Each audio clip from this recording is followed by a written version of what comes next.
Assalamualaikum warahmatullahi wabarakatuh teman-teman semua. Perkenalkan saya Irlan Isihori. Selamat datang di Ruang Tengah, persembahan dari cariustad.id, sebuah platform yang menghadirkan ustadz atau ustazah yang ramah dan kompeten untuk berbagai kegiatan keagamaan. Dimulai dari belajar Islam untuk anak sampai dewasa, bimbingan mualaf, khotbah Jumat, sampai kajian di kantor. Sejalan dengan semangat wasatiyah yang berada di tengah, Cari Ustadz senantiasa mengajak untuk selalu kritis belajar atas berbagai topik dari berbagai sumber. Maka di ruang tengah ini, setiap topik tidak hanya akan dibahas dalam perspektif agama oleh ustadz atau ustazah yang kompeten, tapi juga dari para ahli dari bidangnya masing-masing.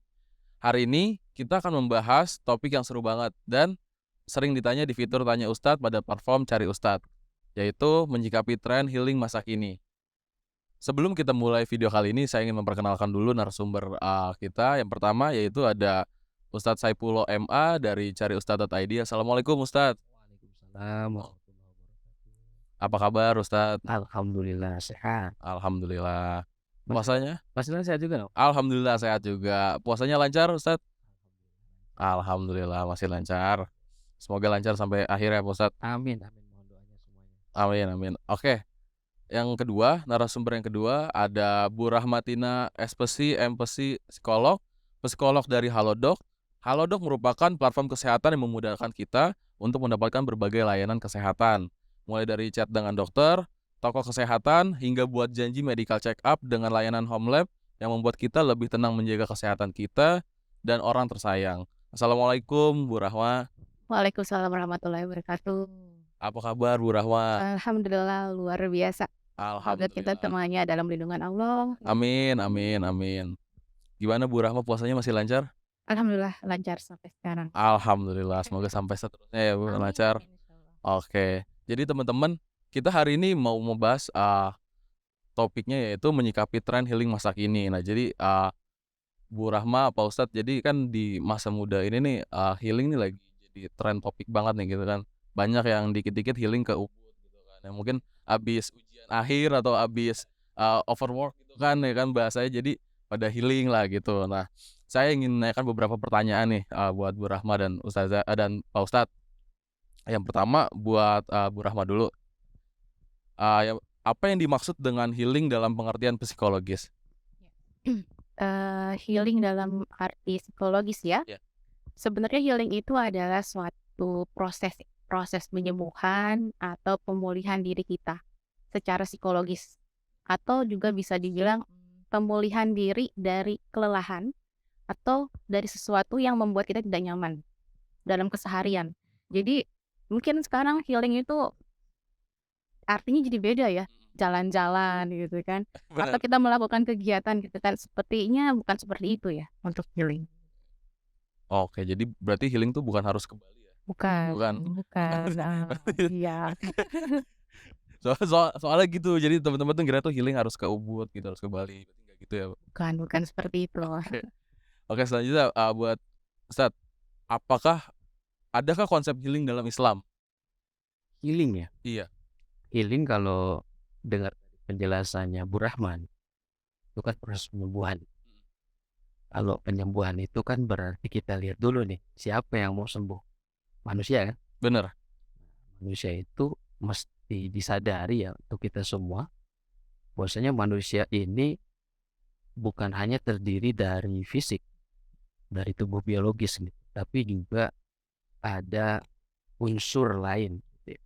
Nah, dalam Al-Quran itu kan ketika Allah berfirman, inni khaliqum basyar min tin ya, aku ciptakan basyar ya, manusia itu min tin dari tanah, fa idza sawaituhu wa nafakhtu fihi min ruhi ya, dan maka ketika aku sempurnakan, aku tiupkan dari ruh ciptaanku. Maka artinya manusia itu terdiri dari unsur jasmani dan unsur rohani. Ketika penyembuhan yang dimaksud dalam teks healing ini hanya bersifat misalnya jasmani, hanya untuk menghilangkan kepenatan dan capeknya tubuh gitu kan, tadi disebut oleh Ibu Rahman untuk mencari kenyamanan, maka sebetulnya di dalam Islam healing itu jauh lebih kompleks, jauh lebih holistik ya, jauh lebih menyeluruh. Jadi bagaimana sembuh ya, pulih itu secara fisik, pulih secara mental dan secara spiritual. Bahkan kalau kita lihat di dalam Al-Quran, Al-Quran itu punya nama dan fungsi, ya. Itu syifa. Wa nunazzilu minal Qur'ani ma huwa syifaa'un wa rahmatun lil mu'minin. Jadi Al-Quran itu sebagai syifa. Syifa itu penyembuh, ya obat, ya kan, ya penawar gitu. Maka ketika ulama menjelaskan apa maksudnya, apakah Al-Quran ini yang diturunkan sebagai petunjuk manusia ini hanya untuk menyembuhkan manusia secara lahiriah, maka ulama di sini ada punya pandangan. Yang pertama, syifa untuk menyembuhkan penyakit lahiriah. Karena waktu itu ada orang kena kena racun, ya. Kemudian dibacakan ayat Al-Quran oleh sahabat Nabi, bisa sembuh. Padahal Al-Quran bisa menyembuhkan secara fisik. Kemudian lalu kata ulama yang lain, bukan hanya fisik, tapi juga secara kolbu, al-amrad al-qalbiyah, penyakit-penyakit kolbu, penyakit-penyakit jiwa gitu. Dengan cara apa? Dibaca. Kita baca itu Al-Quran dengan penuh keimanan. Nah, rupanya bukan hanya dibaca yang bisa menyembuhkan, tetapi petunjuk-petunjuk Al-Quran, arahan-arahan Al-Quran, kemudian kandungan-kandungan Al-Quran itu kalau diterapkan di dalam kehidupan kita, jadi penyembuh. Paling tidak dia menjadi pencegah untuk terjadinya penyakit, baik secara fisik, secara mental, secara spiritual gitu. Makanya dia dinamakan asyifa. Jadi lebih Islam itu memandang manusia secara utuh. Bagaimana kita bisa sehat secara jasmani dan rohani. Oke, terima kasih Ustadz atas jawabannya. Selanjutnya Ustadz, kira-kira apakah cara healing yang diajarkan oleh syariat Islam? Healing kalau memang artinya penyembuhan, jalan-jalan itu bisa dikatakan termasuk healing. Oh, termasuk ya, jalan-jalan termasuk healing ya? Gitu. Misalnya kita bosan, kita mau jalan-jalan, boleh dong. Boleh. Itu syariat pun tidak melarang gitu. Bahkan kita dianjurkan untuk jalan-jalan. Tetapi jalan-jalan yang dimaksud ini untuk tadabbur li ayatillah, untuk melihat ayat keindahan-keindahan Allah, untuk mengembalikan kesegaran jiwa, untuk menuntut ilmu. Itu perjalanan juga, traveling. Bahkan rukun iman yang kelima itu traveling. Oh iya, benar juga sih. Benar juga sih. Traveling. Benar-benar. Bahkan Al-Quran mempunyai orang yang melakukan perjalanan gitu. Tetapi harus kita sadari gitu ya, bahwasanya Allah sebagai pencipta ketika menciptakan manusia itu tentu tahu yang terbaik untuk barang ciptaan. Kita diciptakan untuk apa? Untuk beribadah, untuk memakmurkan bumi, menjalankan fungsi kekhalifahan, membangun peradaban gitu ya. Maka setiap syariat di dalam Islam gitu ya, setiap ajaran di dalam Al-Quran maupun tuntunan Rasulullah SAW itu semuanya healing. Semuanya healing. Zikrullah itu healing. Ala bidzikrillahi tatma'innul qulub. Jadi settingan manusia itu hanya dengan mengingat Allah, manusia jadi tenang. Artinya apa? Kalau orang nggak ingat Allah, pasti gerasa kerusuk. Gelisah aja. Gelisah, khawatir. Maka di situ. Kemudian yang kedua, kita lihat misalnya kata Imam Ghazali ya, penyakit hati itu termasuk penyakit kejiwaan. Maka healing itu salah satu maknanya adalah menyembuhkan jiwa. Jiwa di dalam Al-Quran bagi orang yang membersihkannya akan mendapatkan keberuntungan. Qad aflaha man tazakka. Beruntung orang yang senantiasa mensucikan jiwa. Jadi menyembuhkan, memulihkan. Yang terutama di dalam Islam itu menyembuhkan jiwa. Karena ruh inilah menjadi kunci, menjadi pusat dari segala aktivitas manusia. Jadi fisik tubuh kita ini selain mesti dijaga, kita rawat, kita pelihara makanannya, minumannya yang halal dan thayyibah. Yang halal itu sehat untuk jiwa. Yang thayyibah secara yang baik itu baik untuk fisik. Jadi halal itu untuk ruhnya, thayyibah untuk fisiknya. Tetapi kedua hal ini tidak bisa dipisahkan satu sama lain. Kalau fisiknya sakit bisa mempengaruhi jiwanya. Benar. Kalau jiwanya sakit, sangat banyak orang bisa lebih parah penyakit, bahkan menimbulkan penyakit yang psikosomatik itu kan.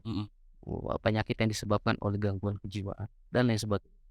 Oke, terima kasih Ustadz jawabannya. Nah, jadi Bu Rahma, tadi kan Ustadz udah nyun ya, traveling itu kan termasuk healing gitu ya kan. Tapi sebenarnya healing itu selalu identik dengan traveling, mengunjungi tempat estetik dan kekinian. Apakah betul demikian, Bu Rahma?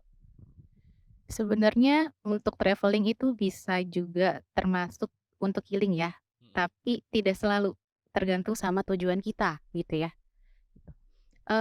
Sebenarnya, ketika kita memutuskan healing kan itu kan ada sesuatu yang terjadi dalam diri kita ya, Iya. tidak nyaman lah Heeh. gitu kan ya. Makanya kita memutuskan healing gitu kan. Iya. Berarti kita sedang dalam ada masalah. Nah, masalah itu datang kan setiap hari ya. Berarti healing itu sebenarnya harusnya sebaiknya dilakukan Setiap hari juga? setiap hari atau dikatakan rutin. Atau dan konsisten. Seperti itu. Dan healing itu sebenarnya tidak melulu harus traveling gitu. Healing itu bisa dilakukan dengan hal-hal yang kecil. Contoh misalnya, Masnya gitu Ya. kan. Mungkin merasa kurang tidur gitu ya. Benar. Itu seperti itu, terlalu capek, banyak kerjaan.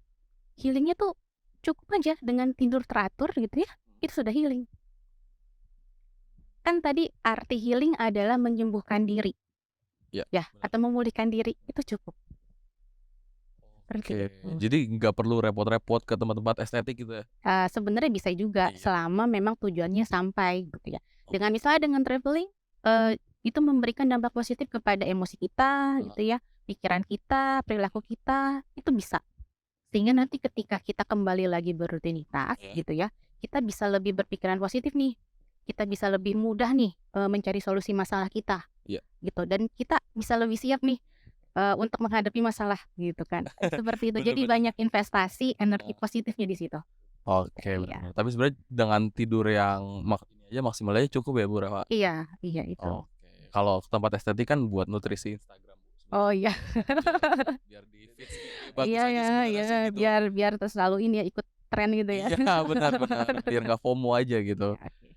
Oke, sekarang buat Ustadz, tadi kan udah nyinggung dengan cara healing itu banyak, salah satunya dengan berzikir gitu kan. Nah, kira-kira selain berzikir dan sholat, adakah cara healing lain yang diajarkan Islam, Ustadz?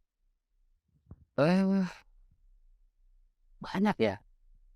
Di Islam itu semua kegiatan asal itu niatnya taqarrub ilallah itu healing. Itu menyembuhkan. Karena orang yang jauh dari Allah itu pasti jiwanya resah. Dia penuh ketakutan, dia mudah sedih, dia mudah cemas gitu. Maka kalau kita lihat misalnya Al-Imam Izzuddin bin Abdissalam di dalam kitab Maqasidul Ibadat, kata beliau semua ibadah di dalam Islam itu tujuannya taqarrub ilallah, mendekatkan diri kita kepada Allah.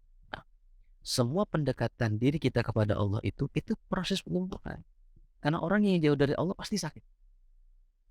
Dan sakitnya itu bisa jadi ke fisik, bisa jadi ke jiwa, serakah. Itu penyakit fisik, penyakit jiwa. Iri, ya kan? Kita buka Instagram tadi, nutrisi Instagram, kita ngelihat teman kita, saudara kita dapat kenikmatan misalnya yang jauh dari kita. Itu kalau tidak disikapi dengan baik, itu bukan jadi healing itu. Jadi penyakit. Jadi penyakit. Maka kata Rasul kata begini. Rasul punya tips, salah satunya, lihatlah orang yang ada di bawah kamu. Jangan kamu lihat orang yang ada di atas kamu. Karena itu jauh lebih menenangkan. Itu kan healing. Jadi secara pikiran harus kita luruskan. Karena itu Al-Quran itu sebagai obat. Dia datang untuk meluruskan akidah, keyakinan kita. Dia datang untuk mengajarkan syariat yang benar.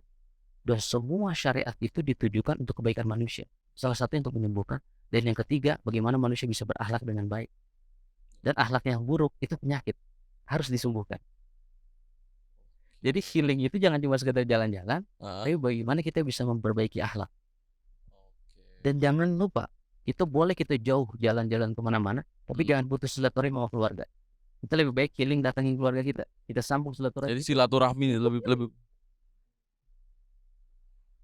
Oke. Benar. Jadi sebenarnya kita silaturahmi ke saudara kita aja itu udah termasuk healing. Kita datang ke alim ulama, Heeh. ke majelis zikir, majelis Benar. sholawat, majelis manakib, majelis ilmu. Healing. Murah. Bener.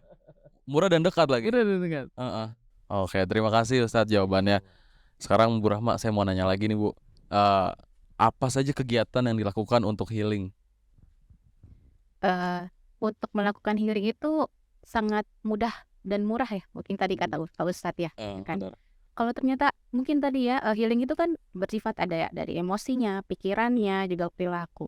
Kalau tadi kata Pak Ustadz, mungkin kita kurang deket nih sama Sang Pencipta, Mm, kita bisa ikut kajian. Nggak perlu datang, mungkin ya bisa juga nonton di YouTube seperti itu. benar. Atau ternyata kita kurang makan yang tidak teratur, Mm. bisa mungkin kita cari makanan yang membuat nafsu makan kita meningkat gitu kan, dan itu membuat senang, itu juga bisa healing seperti itu. Jadi healing itu sebenarnya murah dan mudah gitu. Tapi kalau memang ada biaya yang lebih, silahkan boleh traveling. Traveling, jalan-jalan. Iya, benar. Oke, jadi terima kasih Bu Rahma jawabannya. Sekarang lanjut ya, Pak Ustadz lagi nih. Apa sih tandanya bahwa dia sudah healing dalam Islam? Healing udah sembuh. Iya, dalam Secara Islam. fisik berarti dia sehat. Benar, bisa lari lah ya. Jadi secara kesehatan dia secara kalau dicek tuh Iya, dikatakan sehat gitu. secara fisik oke lah. Tapi kalau secara jiwa dia tidak akhlak. Oke, dari akhlaknya. Mana akhlak terhadap orang tua, pada tetangga, pada anak, pada mertua, baik ya. Kalau ada yang buruk, ini orang perlu healing, perlu diobatin, gitu. Karena penyakit akhlak buruk itu termasuk penyakit jiwa, dan itu harus disembuhkan, gitu. Kalau kita begitu kena penyakit kita buru-buru pengen berobat, kenapa kita sakit jiwa nggak pengen langsung diobatin? Dan dalam mengobati jiwa ini, kalau tidak bisa kita secara mandiri, kita bisa ke ahlinya, gitu. Misalnya ke psikolog untuk konsultasi, misalnya ke seorang syekh untuk menyobati penyakit kolbu, seorang mursyid gitu untuk membantu tazkiyatun nafs, tasfiyatul qalbi, membersihkan kolbu, bagian diri gitu. Oke, terima kasih Ustadz. Jadi banyak ini ya, banyak tanda-tandanya ya kan kalau itu. Oke, selanjutnya buat Bu Rahma lagi nih. Tips dalam menentukan healing yang tepat. Baik, mungkin ini yang sering terlupa ya dari orang-orang yang mengatakan saya butuh healing. Oke, banyak banget sih itu. Makanya Banyak. gini, sebelum kita melakukan healing, kita harus tahu dulu nih gitu ya. Kita identifikasi seperti tadi yang saya bicarakan. Ketika misalnya pekerjaan banyak, menumpuk, duitnya banyak gitu ya, mendekat-dekat seperti itu, kurang istirahat, itu sebenarnya kan kita bisa ya cukup tidur saja, Tidur yang cukup. atau makan yang bergizi gitu ya. Atau mungkin kita kurang waktu dengan anak-anak atau keluarga, kita bisa silaturahim mungkin gitu ya. Atau kita mungkin kurang mendapatkan ilmu gitu ya, asupan secara fikriyahnya gitu, bisa. Healing itu tepat sasaran, tepat tujuan, dan dampaknya ada gitu, ke emosi kita, ke pikiran kita, perilaku kita. Dan ketika menjalani rutinitas kembali, kita lebih siap tuh, lebih siap dan bisa lagi mengatur emosi pikiran kita gitu. Oke, jadi perlu diketahui dulu ya healingnya itu buat apa gitu kan, karena kenapanya juga. Betul. Oke, terima kasih Bu Rahma, Pak Ustadz gitu kan. Oke, jadi teman-teman tadi udah sama-sama kita mendengarkan tentang healing dari Ustadz dan dari Ustadz Saifullah dan Bu Rahma. Jadi teman-teman nggak perlu jauh-jauh buat ke Ubud dan Bali buat healing. Jadi banyak tadi caranya, apalagi yang low budget banyak banget lah pokoknya. Oke, terima kasih sekali lagi atas pemaparan materinya. Teman-teman jangan sampai ketinggalan episode-episode selanjutnya di Ruang Tengah yang akan membahas berbagai topik-topik seru lainnya. Dan jangan lupa share sebanyak-banyaknya agar lebih banyak yang tahu, dan jangan lupa subscribe dan nyalain lonceng notifikasinya agar tidak ketinggalan video terbaru dari cariustad.id. Saya Irlan Sihori pamit undur diri. Wassalamualaikum warahmatullahi wabarakatuh. Waalaikumsalam warahmatullahi wabarakatuh.